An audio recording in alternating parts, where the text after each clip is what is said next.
Hello. तो आज हम लोग यहाँ पर यूपीएससी और स्टेट पीसीएस के जो एग्ज़ाम होते हैं, मेंस एग्ज़ाम, ठीक है? यूपीएससी एंड स्टेट पीसीएस के जो एग्ज़ाम होते हैं, इसमें जो मॉडर्न हिस्ट्री का टॉपिक जो है, इसमें फर्स्ट आज का जो टॉपिक है वो है 18वीं शताब्दी और भारत में ब्रिटिश विस्तार, ठीक है? इसको आज हम लोग देखेंगे कि जो भारत में ब्रिटिश विस्तार है, वो 18वीं शताब्दी के जो होता है उसमें क्या-क्या है।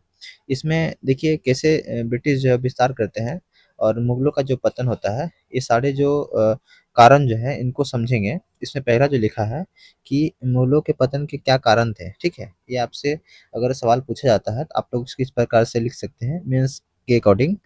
तो यहाँ पे लिखा है कि 17वीं शताब्दी के अंत तक क्या होता है कि मुगल साम्राज्य विश्व के सबसे बड़े और शक्तिशाली साम्राज्यों में से एक था। ये किस समय की बात हो रही है? यह बात हो रही है 17वीं शताब्दी की, ठीक है? उसमें क्या होता है कि जो मुगल साम्राज्य है वो क्या होता है विश्व के सबसे बड़े और शक्तिशाली साम्राज्यों में से एक था, मतलब माना जाता था उस समय। फिर क्या होता है कि जब 1707 में क्या होता है औरंगजेब का जो मृत्यु हो जाता है, उसके बाद जो है साम्राज्य जो है धीरे-धीरे क्या होता है कमज़ोर होने लगता है।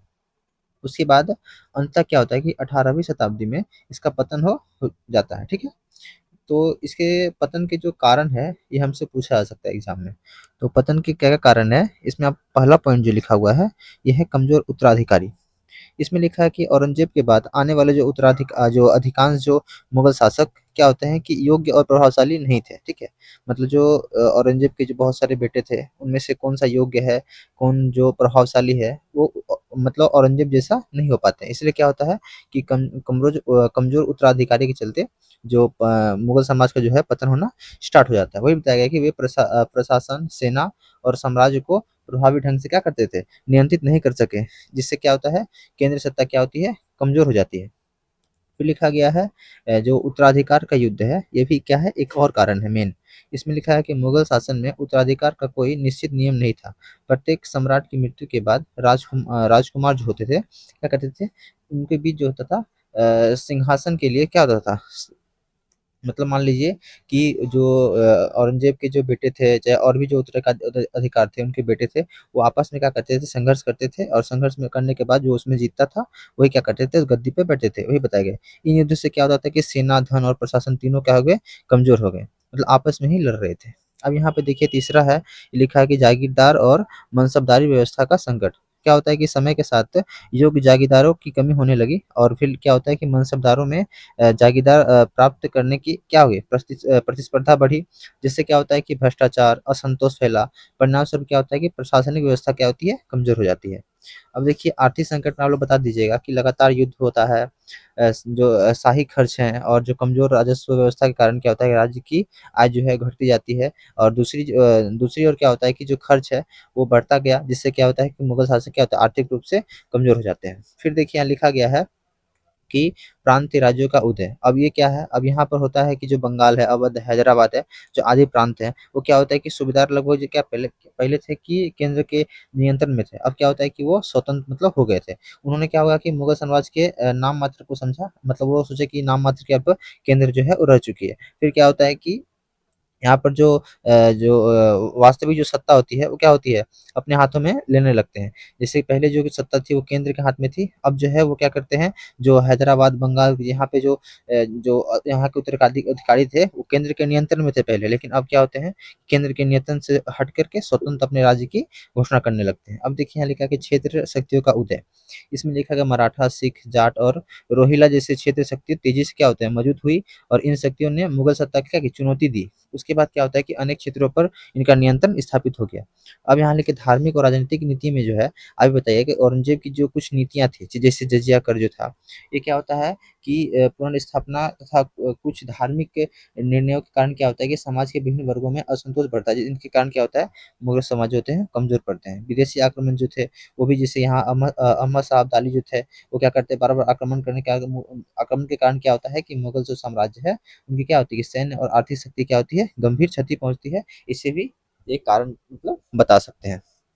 फिर देखिए यहाँ पर यूरोप के जो बढ़ता प्रभाव था उसमें क्या होता है कि मुगल सत्ता कमजोर तो होता ही है, साथ ही जो अंग्रेज और अन्य यूरोपीय जो व्यापारिक कंपनियां जैसे फ्रांसीसी था वो भी आते हैं। फिर लिखा कि भारत राजनीतिक में हस्तक्षेप करना शुरू किया। धीरे-धीरे उन्होंने क्या करते हैं कि राजनीतिक और सैन्य शक्ति जो थे, वो जो अंग्रेज़ थे, वो क्या करते हैं, बढ़ा लेते हैं। ये भी क्या है, कारण एक मुगल साम्राज्य के पतन का।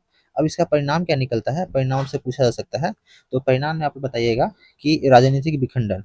इसमें आप लोग बताइए कि जो क्या करते हैं, जो छोटे-छोटे राज्य होते हैं, वो क्या होते हैं, बँट जाते हैं। भारत में छोटे राज्य, वो बँटने के बाद क्या होता है कि केंद्र सत्ता क्या होती है, समाप्त हो गई थी।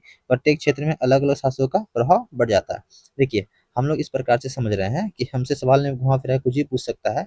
बस आपको ध्यान रहेगा कि 18वीं शताब्दी में जो मुगल साम्राज्य का जो 18वीं शताब्दी में क्या भारत में ब्रिटिश विस्तार होता है किस प्रकार से, और मुगल का पतन किस प्रकार से होता है, हम लोग का टॉपिक है। इसमें आपको बहुत प्रकार से घुमा के पूछा जा सकता है, लेकिन आपको लिखना मतलब इसी इसी प्रकार से लिखना है पॉइंटों में। ठीक है, मैं आपको लास्ट में एक शॉर्ट नोट्स भी दे दूंगा जिसमें आपको ध्यान रहेगा। ये आपको विस्तार से है, नीचे शॉर्ट नोट जैसा रहेगा। आप इसको वन पेज नोट से समझिएगा। फिर देखिए, यहाँ पर दूसरा जो है वो है प्रांतीय राज्यों का विकास। इसमें आप बताइएगा कि बंगाल, अवध, हैदराबाद, मैसूर तथा मराठा जो है, जिससे ये जो क्षेत्र शक्तियाँ होती है, क्या होती है, मजबूत मजबूत होकर क्या करते हैं, स्वतंत्र राज्य की मतलब विकसित कर देते हैं, स्वतंत्र राज्य को विकसित करते हैं। मतलब जो आपको ऊपर जो समझाए थे यहाँ पर कि जब केंद्र कमजोर होता है तो क्या होता है, राज्य जो है अपना स्वतंत्र होने के लिए आगे रहते हैं। अब देखिए, यहाँ पर तीसरा जो है लिखा गया है लगातार युद्ध और अस्थिरता। इसमें बताया गया है कि विभिन्न राज्यों के बीच सत्ता और क्षेत्र के लिए संघर्ष होने लगे। इससे क्या होता है कि राजनीतिक अस्थिरता बढ़ी और जनता को अनेक कठिनाइयों का क्या करना, सामना करना पड़ा। और विदेशी आक्रमण में वृद्धि, ये भी एक का है परिणाम निकलता है कि विदेशी आक्रमण में वृद्धि, जिससे कि केंद्र कमजोर होगा तो बाहर के लोग आकर के आक्रमण करेंगे, वही यहाँ पर देखा गया है। केंद्रीय शक्ति कमजोर होने के कारण भारत विदेशी आक्रमण के लिए क्या होता है, अधिक असुरक्षित हो गए। नादिर शाह, अहमद शाह अब्दाली जो थे, वो क्या करते, आक्रमण जो होता है, इनके प्रमुख उदाहरण है। आप ये नाम दे करके बताइएगा तो एग्जामिनर बोलेगा कि हाँ कुछ आप लोग पढ़े हैं। अब देखिए, यहाँ लिखा गया है कि अंग्रेजों के लिए अवसर मिला। जो मुगल सत्ता जो कमजोर रही, उसमें क्या था, अंग्रेज को अवसर मिलता है। जिसमें लिखा गया है कि राजनीतिक बिखराव और भारतीय राज्यों के आपसी संघर्ष का लाभ उठाकर क्या होता है कि अंग्रेज ने धीरे धीरे क्या किया था कि भारत में अपना प्रभाव बढ़ाया। आगे चल क्या करते हैं कि ब्रिटिश साम्राज्य की स्थापना का आधार बना लेते हैं। ठीक है, अब यहाँ आर्थिक हानि में लिखिएगा कि युद्ध, लूटपाट, अस्थिरता के कारण क्या होता है कि व्यापार, कृषि, उद्योग प्रभावित हुए। और क्या होता है कि अनेक नगरों और व्यापारिक केंद्रों की क्या होती है, आर्थिक स्थिति कमजोर हो जाती है। अब यहाँ पर साथ देखिए, इतना सारा पॉइंट लिखने का जरूरत नहीं है। आप इसमें से अगर 4 भी पॉइंट लिख दीजिएगा तो काम हो जाएगा। अब यहाँ पर देखिए लिखा गया है कि प्रशासनिक व्यवस्था का पतन। इसमें क्या होता है कि केंद्र प्रशासन कमजोर होने से क्या होता है कि कानून व्यवस्था, राजस्व संग्रहण की व्यवस्था प्रभावित होती हुई। इससे क्या होता है कि जो भ्रष्टाचार होता है, अव्यवस्था बढ़ी। फिर राजनीतिक शक्ति का उदय जो है, इसमें आप लोग लिखिएगा कि मुगल साम्राज्य के पतन का बाद जो तो भारत में नई क्षेत्र राजनीतिक शक्ति का विकास हुआ, जिन्होंने कि आगे चलकर भारतीय इतिहास को क्या किया, नई दिशा दी। ये तो रहा विस्तार से। आप लोग याद रखने के लिए ऐसा समझिए कि मुगल साम्राज्य के पतन के कारण क्या थे, आप पॉइंट में लिख दीजिएगा शॉर्ट नोट से इस तरह से कि जैसे मान लीजिए यहाँ है ना, एक सेकंड रुकिए, आप लोग इस प्रकार से, ठीक है, गोल कर लीजिएगा।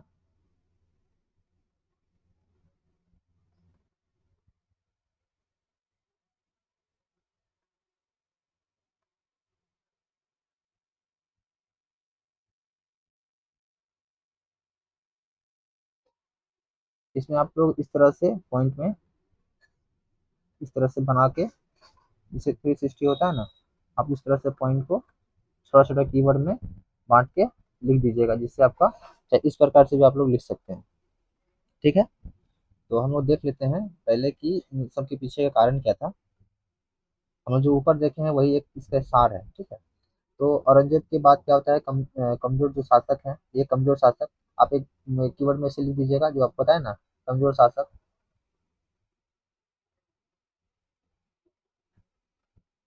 इस तरह से लिख दीजिएगा। फिर उत्तराधिकार का युद्ध, ये भी एक पॉइंट है। मनसबदारी, जागीरदारी व्यवस्था का संकट, आर्थिक कमजोरी, प्रांतीय और क्षेत्रीय शक्ति का उदय, धार्मिक और राजनीतिक असंतोष, नादिर शाह और अहमद शाह अब्दाली का आक्रमण, यूरोपीय कंपनी का बढ़ता हस्तक्षेप। अब देखिए परिणाम में आप लिखिएगा कि राजनीतिक विखंडन, प्रांत राज्यों का उदय, राजनीतिक अस्थिरता, विदेशी आक्रमण में वृद्धि, फिर अंग्रेजों के विस्तार का मार्ग प्रशस्त हुआ, फिर है आर्थिक और प्रशासनिक कमजोरी, नई क्षेत्र शक्ति का विकास। देखिए ये हम लोग का आज का ये जो मेंस सीरीज है, आप इसको मेंस नहीं समझिए, ऐसा समझिए कि ये आपको पीटी में भी कुछ हद तक हेल्प करेगा, मतलब 40% पीटी भी हेल्प करेगा। इसलिए आप इसको इस सीरीज को अगर देख लेते हैं, तो अगर गलती से आपका पीटी निकल जाता है तो मेंस तो नहीं रुकेगा। ठीक है, मेंस में आप समझिए कि 90% या 80% समझिए कि आपको यहाँ से सवाल बन सकती है। बस आपको क्वेश्चन समझना आना चाहिए, क्वेश्चन किस प्रकार से पूछा जाता है। लिखना वही रहता है, बस क्या होता है क्वेश्चन घुमा देता है तो समझ में नहीं आता है। तो नेक्स्ट में इसी का जो पार्ट है, मैं प्लेलिस्ट बना दूंगा जिसमें पॉलिटी हिस्ट्री सभी का शॉर्ट नोट्स में 1 पेज जैसा मैं अपलोड करता रहूंगा। ठीक है, मिलते हैं फिर नेक्स्ट वीडियो में।